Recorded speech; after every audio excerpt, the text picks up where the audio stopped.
欢迎来到热点新闻频道，请订阅并关注以获取最新资讯。大结局6亿流量认证，诚意为杀黑狐献祭自己，李一桐复活竟是最后的反转。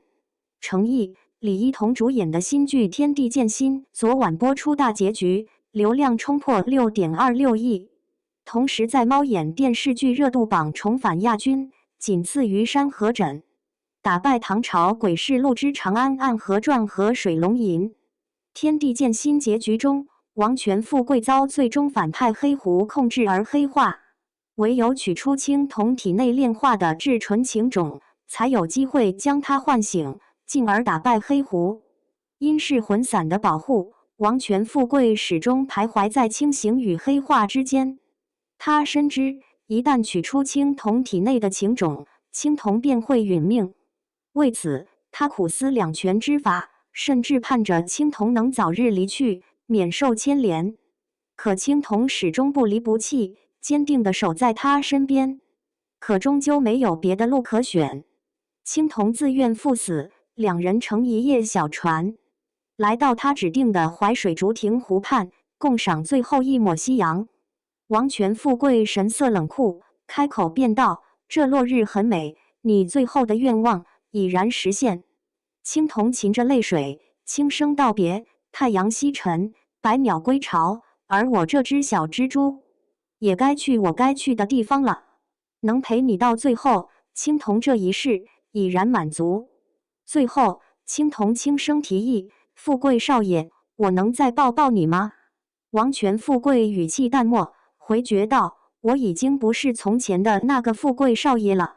情之所起，便该有始有终，就当是给这段缘分一个终结吧。”青铜的声音带着一丝哽咽，却异常坚定。最终，青铜依偎在王权富贵怀中，情种被缓缓取出。他一边呕血，一边含泪留下最后遗言：“谢谢你给过我如此精彩的一生，再见了，我的富贵少爷。”王权富贵望着怀中渐渐失去气息的他，眼底情绪翻涌，却只淡淡回了一句：“谢谢你的成全。”随后，王权富贵独自冲破结界，前往圈外寻黑狐复仇。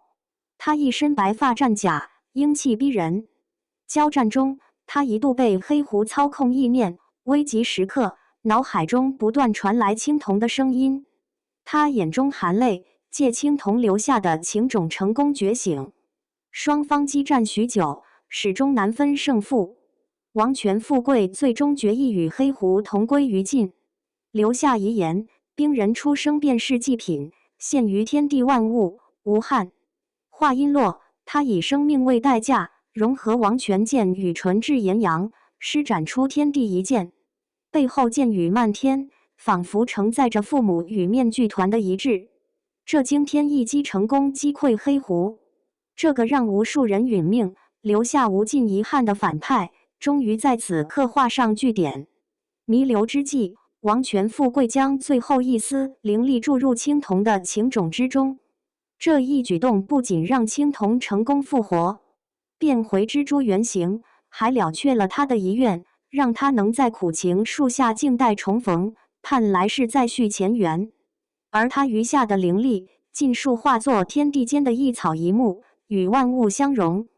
最终，王权富贵灰飞烟灭，这份极致的虐心结局，让大批网友泪目。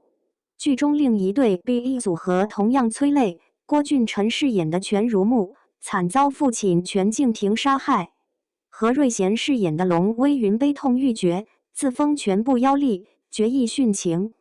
他身着嫁衣血染鲜红，与全如沐做最后诀别，场面令人心碎。